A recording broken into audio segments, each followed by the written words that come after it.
A semana foi de muita tristeza. O Brasil e o mundo se emocionou com a queda do avião da empresa Lamia, que levava a delegação da Chapecoense para Medellín. Segundo a lista do voo, havia 81 nomes, sendo 71 passageiros e 9 tripulantes. Após as operações de busca e resgate encerradas no dia seguinte, foi confirmado pelas autoridades colombianas a morte de 71 pessoas e 6 ficaram feridas. O avião da Lamia, matrícula CP-2933, decolou de Santa Cruz de la Sierra, na Bolívia, na segunda-feira, e perdeu contato com a torre de controle na terça-feira às 22 horas e 15 minutos, e caiu a poucos quilômetros do aeroporto de Medellín. O diretor da Aeronáutica Civil, Alfredo Bocanegra, disse que o avião havia apresentado falhas elétricas, mas a imprensa colombiana chegou a cogitar como causa a falta de combustível. O time da Chapecoense embarcou para a Colômbia para disputar a primeira partida da Copa Sul-Americana contra o Atlético Nacional, que estava marcada para quarta-feira. Entre as vítimas do acidente estão os jogadores do time catarinense, comissão técnica, dirigentes lojistas, jornalistas e a tripulação do avião, que pertencia à empresa boliviana Lamia.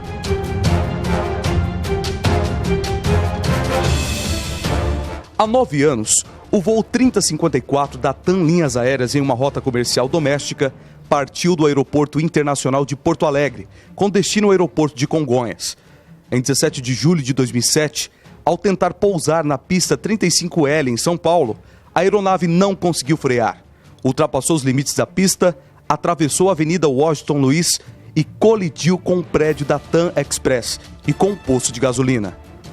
Todos os 187 passageiros e tripulantes a bordo do A320 e mais 12 pessoas em solo morreram.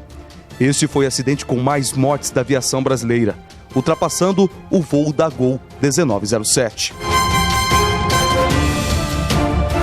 Em um passado não muito distante, há 10 anos atrás, o Brasil sofreu com a queda do Boeing da Gol 737. O voo 1907 foi uma rota comercial doméstica, operada pela Gol Linhas Aéreas Inteligentes.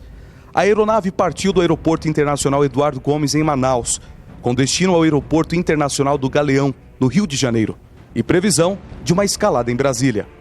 Enquanto sobrevoava o estado de Mato Grosso, o avião colidiu no ar com o Embraer Legacy 600. Todos os 154 passageiros e tripulantes do Boeing 737 morreram após a aeronave se despedaçar no ar e cair em uma área de árvores densas em meio à floresta amazônica. O Legacy sofreu na época danos graves na sua asa e pousou com segurança com seus 7 ocupantes não lesionados na base aérea do Cachimbo. O acidente desencadeou uma crise na aviação civil brasileira, pois foi o mais mortífero da aviação na época. O Centro de Investigação e Prevenção de Acidentes Aeronáuticos, o CENIPA, trouxe o relatório final em 2008, após os 2 anos de tragédia. O CENIPA concluiu que o acidente foi acometido por erros cometidos tanto pelos controladores de tráfego aéreo quanto pelos pilotos do Legacy. Nós saímos de 2006 e retornamos para 3 de setembro de 1989. O voo da Varig 254, que ligava São Paulo a Belém e realizava escalas em Uberaba.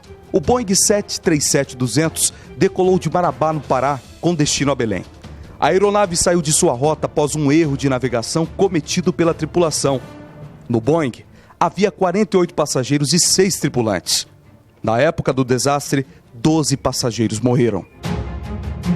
Dr. João Roberto Matos, morador de Sorriso, estava no voo e, na época, estava indo ver os filhos que se encontravam em Belém. Fazendo em Marabá, próximo a Marabá, entre Marabá e Belém, ia para Belém ver meus filhos. Em torno de 17h30. Na Amazônia, esse horário ainda a gente está claro, né? E tempo excelente, sem chuva, sem nenhuma intercorrência durante o voo. O avião caiu a 60 quilômetros ao norte de São José do Xingu, em Mato Grosso. O voo, que deveria durar 45 minutos, passou de 3 horas. E o avião caiu por falta de combustível. Simplesmente ele tinha que tomar uma rota em que as coordenadas era norte 027 e ele colocou 270. Isso aí, ele, em vez de sair em direção norte, ele saiu em direção oeste. Correu que nós ficamos voando a cega por aproximadamente 2 horas e 30 minutos até acabar o combustível e cairmos por pane seca, por falta de combustível.